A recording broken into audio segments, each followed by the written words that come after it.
Hello guys, welcome to mmallusvlogz. അപ്പോൾ ഇപ്പോൾ ഞാൻ ചെയ്തതെന്നാന്ന് വെച്ചിട്ടുണ്ടെങ്കിൽ ഞാൻ വേറെ ഒന്നും അല്ല ചെയ്ത്, ഞാൻ നമ്മുടെ ലോൺ മോവർ ഉണ്ട്, ലോൺ മോവറിലോട്ട് ഇച്ചിരി ഗ്യാസ് അടിക്കുമായിരുന്നു, എന്നിട്ട് ഇച്ചിരി പെട്രോൾ അടിക്കുമായിരുന്നു. ഇവിടെ പെട്രോളിന് ഗ്യാസ് എന്നാണ് പറയണേ കാനഡയിൽ.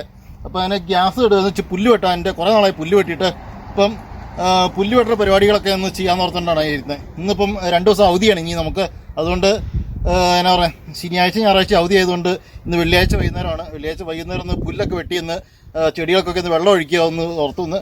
അപ്പം ഞാൻ അതിൻ്റെ വീഡിയോ ഒന്ന് നിങ്ങളൊന്ന് കാണിക്കാമെന്ന് ഓർത്തിട്ടുണ്ട്. എന്താണ് ഇവിടുത്തെ ഈ പരിപാടികളെന്നൊക്കെ, ഇവിടുത്തെ വൈകുന്നേരങ്ങളിലുള്ള ഓഫുള്ള ദിവസങ്ങളിലൊക്കെയുള്ള പരിപാടി എന്നൊക്കെ ഒന്ന് കാണിക്കാമെന്ന് ഓർത്തുണ്ട്. അപ്പോൾ നമുക്ക് വീഡിയോയിലോട്ട് പോകാം. നമുക്ക്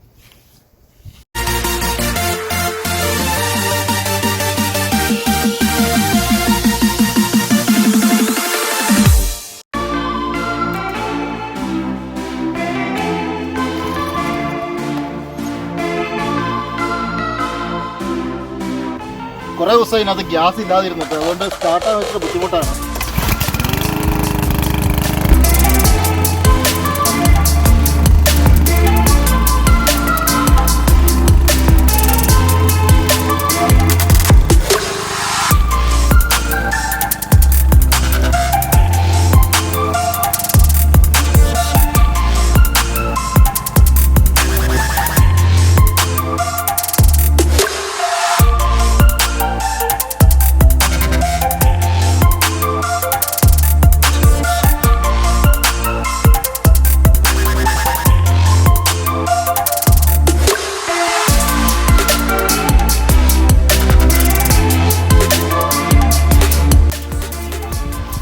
അപ്പോൾ ഗൈസ്, വേറെ ഒന്നുമല്ല, നമ്മളിപ്പം കുറേ നാളായിട്ട് പുല്ല് വെട്ടിയിട്ട്, എന്നുവെച്ചിട്ടുണ്ടെങ്കിൽ ഇവിടെ കുറേ നാളായിട്ട് മഴയില്ലായിരുന്നു. ഇപ്പം കഴിഞ്ഞ ദിവസം കുറച്ച് മഴ പെയ്തു, മീൻസ് എന്നാ പറഞ്ഞാൽ ചെറുതായിട്ടൊരു ചെറിയ ചാറ്റൽ മഴ പോലെ പെയ്തു, അതേ ഉള്ളായിരുന്നുള്ളൂ. പിന്നെ നമുക്ക് എന്നാ ഈ റോട്ടിൽ നിന്ന് നമ്മൾ ഇവിടുന്ന് ഒരു 8 അടി വരെ നമുക്ക് ടൗൺ ഓഫ് സെൻറ്റ് പോൾ വരെ വന്ന് നമുക്ക് വെട്ടിത്തരും നമുക്ക് പുല്ല്. പക്ഷേ എന്നാലും ഇപ്പോൾ കുറേ നാളായി ഇപ്പോൾ അവരും വന്ന് വെട്ടിയിട്ട്, ഇപ്പോൾ അതന്നെ മഴയില്ലാത്ത കാരണം, ചൂടായ കാരണം നമുക്ക് പുല്ല് ഒന്നും അധികം പെട്ടെന്ന് മുളയ്ക്കത്തില്ല. മഴ പെയ്യുവാണെങ്കിൽ പടയേന്ന് പുല്ല് കയറി വരും. നമുക്കിപ്പോൾ ആഴ്ചയിൽ വെട്ടേണ്ട അവസ്ഥ. ഞാനിപ്പോൾ എനിക്ക് തോന്നുന്നു ഇപ്പോൾ പുല്ല് വെട്ടിയിട്ട് എനിക്ക് 1 മാസത്തിന് മേളിലായി ഇപ്പോൾ പുല്ല് വെട്ടിയിട്ട്. പുല്ല് വെട്ടിയില്ലെങ്കിൽ പ്രശ്നം എന്താണെന്ന് വെച്ചിട്ടുണ്ടെങ്കിൽ നമുക്ക് എന്താ പറയുക, അവർ ടൗണിൽ നിന്ന് വന്നിട്ട് പോലീസ് വന്ന് നമുക്ക് നോട്ടീസ് തരും, നമുക്ക് പുല്ല് അല്ലെങ്കിൽ ഫൈൻ തരും. നോട്ടീസ് വന്നിട്ട് നമുക്ക് കേട്ടില്ലെങ്കിൽ പിന്നെ നമുക്ക് ഫൈൻ തരും. അങ്ങനെയാണ് ഇവിടുത്തെ രീതിയിൽ തന്നെ. ഇവിടെ കാനഡയിൽ വന്നു കഴിഞ്ഞിട്ടുണ്ടെങ്കിൽ എന്നാ പ്രശ്നം എന്താണെന്ന് വെച്ചിട്ടുണ്ടെങ്കിൽ, കാനഡയിലെന്നല്ല ഏത് യൂറോപ്യൻ കൺട്രീസിൽ പോയാലും നമ്മൾ പണിയെടുത്താൽ ജീവിക്കാൻ പറ്റത്തുള്ളൂ. നമുക്ക് അത്യാവശ്യം ചുമ്മാ ഉള്ള ഒരു പരിപാടികളും നടക്കത്തില്ല നമുക്ക്. കാര്യം പറഞ്ഞാൽ ഒരു പൈസയുടെ പുറത്തോ അങ്ങനെയുള്ള ഒരു സിസ്റ്റം ഇങ്ങനെ ഇവിടെ ഇല്ല. എല്ലാവരും സ്വന്തമായിട്ട് അധ്വാനിക്കുക, സ്വന്തമായിട്ട് ജോലി ചെയ്യണം, സ്വന്തമായിട്ട് എന്നാ പറഞ്ഞാൽ ഓരോരോ കാര്യങ്ങൾ ചെയ്യണം, അവരോരോ ഉത്തരവാദിത്തങ്ങൾ അവരവർ തന്നെ ചെയ്യേണ്ടി വരും. വേറെ ആരും ഒന്നും ചെയ്തു തരത്തില്ല. അതാണ് ഇവിടത്തേക്ക് യൂറോപ്യൻ കൺട്രീസിലുള്ള പ്രത്യേകത എന്ന് പറയുന്നത്. അതുകൊണ്ടാണ് ഇവിടുത്തെ യൂറോപ്യൻ കൺട്രീസൊക്കെ ഡെവലപ്പ് ആയിട്ട് തന്നെ ഇരിക്കുന്നത്. ഇങ്ങനെ ആൾക്കാരെല്ലാം നല്ല രീതിയിലാണ് കോപ്പറേറ്റ് ചെയ്യുന്നത്. അപ്പോൾ ഇതൊക്കെ തന്നെയാണ് നമ്മുടെ ഈവനിങ്ങിലത്തെ പണികളെന്ന് പറഞ്ഞിട്ടുണ്ടെങ്കിൽ. അപ്പോൾ നമ്മൾ ഈ മൊത്തം പുല്ല് വെട്ടണം. ഈ പുല്ല് വെട്ടണം മൊത്തം വീഡിയോ നിങ്ങളെ കാണിക്കുന്നില്ല. അപ്പോൾ ഞാൻ ഇടയ്ക്ക് ഞാനൊന്ന് നിർത്തിയിട്ട് കാര്യങ്ങൾ പറയാൻ ഓർത്തുണ്ടായിരുന്നു.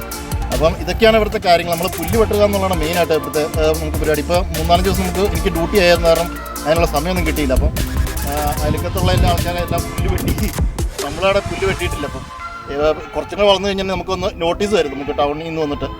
അങ്ങനെയൊക്കെയാണ് ഇവിടുത്തെ കാര്യങ്ങൾ എന്ന് പറഞ്ഞാൽ. ഇത് കഴിഞ്ഞിട്ട് വേണം നമുക്ക് ചെടികൾക്ക് വെള്ളം ഒഴിക്കാൻ വേണ്ടിയിട്ട്. നമ്മുടെ വെജിറ്റബിൾ ഗാർഡനിലെല്ലാം കണ്ടായിരുന്നല്ലോ, അതിൻ്റെയൊക്കെ വെള്ളം ഒഴിക്കാൻ വേണ്ടുന്നിട്ട്. അപ്പോൾ നമുക്ക് ഞാൻ പണി തുടരാൻ പോവുകയാണ് വീണ്ടും.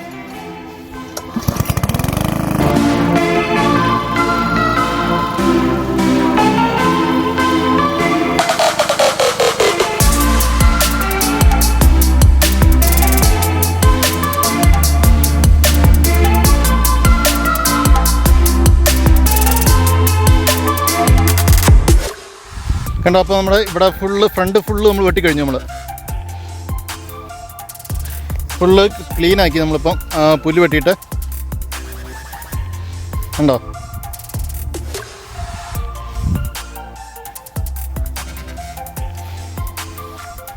അതുപോലെ നമ്മൾ പുറം ഭാഗം മാത്രമല്ല, നമ്മൾ അകഭാഗം നമ്മൾ ക്ലീൻ ആക്കിയിട്ടുണ്ട്.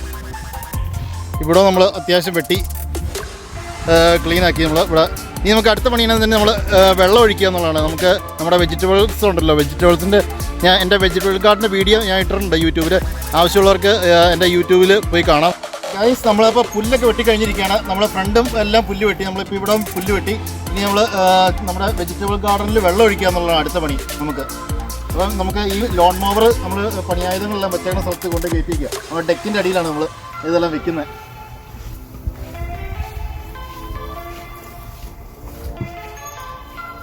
ഞാൻ ഇവിടെയാണ് എൻ്റെ എല്ലാ സാധനങ്ങളും വെക്കുക. തൂമ്പ, അതുപോലെ പുല്ല് മാന്തി, ലോൺ മോവർ, അതുപോലെ പിള്ളേരെ സൈക്കിള്, അങ്ങനെയുള്ള സാധനങ്ങളെല്ലാം വെച്ചേക്കണ ഈ ഡെക്കിൻ്റെ അടിയിലാണ് നമുക്ക് വെക്കാൻ. അത്രയും ഒരു സ്പേസ് ഉണ്ട് നമുക്കിവിടെ, സ്റ്റോറേജ് സ്പേസ് ഉണ്ട്. അതുകൊണ്ട് ഞാൻ അവിടെയാണ് എല്ലാം വെച്ചേക്കുന്നത്. അപ്പോൾ ഗൈസ് നമ്മളിപ്പോൾ വെള്ളം ഒഴിക്കുകയാണ്. ഇതാണ് നമ്മുടെ പച്ചക്കറി ഗാർഡൻ, നമ്മുടെ വെജിറ്റബിൾ ഗാർഡനാണിത്. ഞാൻ എൻ്റെ വീഡിയോയിൽ നേരത്തെ വീഡിയോ ഇട്ടിട്ടുണ്ടായിരുന്നു ഇങ്ങനെ.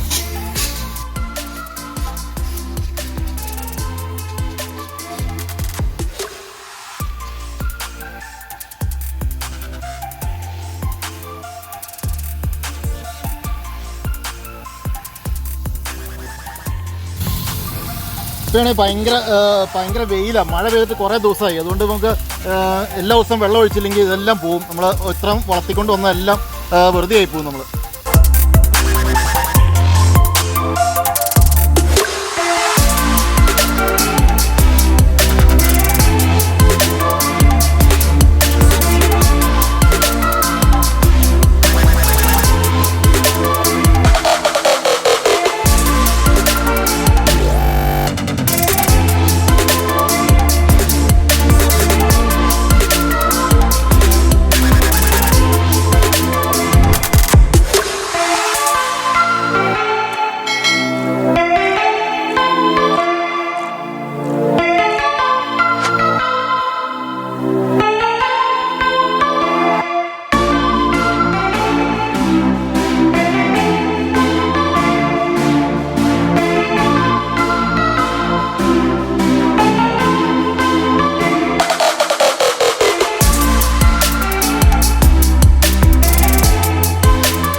നമ്മളിപ്പോൾ നമ്മുടെ ചെടികൾക്കൊക്കെ വെള്ളം ഒഴിച്ച് കഴിഞ്ഞിരിക്കുകയാണ്.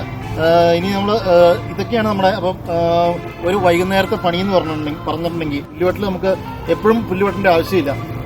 പിന്നെ ഇതൊക്കെയാണ് നമ്മുടെ കാനഡയിലുള്ള ഓരോരോ പരിപാടികൾ എന്ന് പറഞ്ഞിട്ടുണ്ടെങ്കിൽ വൈകുന്നേരങ്ങളുടെയൊക്കെ ഒരു പരിപാടികൾ ഇതൊക്കെ തന്നെയാണ്. അപ്പം നിങ്ങൾക്കിപ്പോൾ എൻ്റെ വീഡിയോ ഇഷ്ടമായെന്ന് കരുതുന്നു. ഇഷ്ടമായി നിങ്ങൾ ലൈക്ക് ചെയ്യുക, ഷെയർ ചെയ്യുക, കമൻറ്റ് ചെയ്യുക. ഓക്കെ, ഇഷ്ടമായെങ്കിൽ നിങ്ങൾക്ക് ഡിസ്ലൈക്കും ചെയ്യാവുന്നതായിരിക്കും. അതുപോലെ എന്തെങ്കിലും സജഷൻസ് ഉണ്ടെങ്കിൽ നിങ്ങൾക്ക് കമൻറ്റായിട്ട് നിങ്ങൾക്ക് അറിയിക്കാവുന്നതാണ്.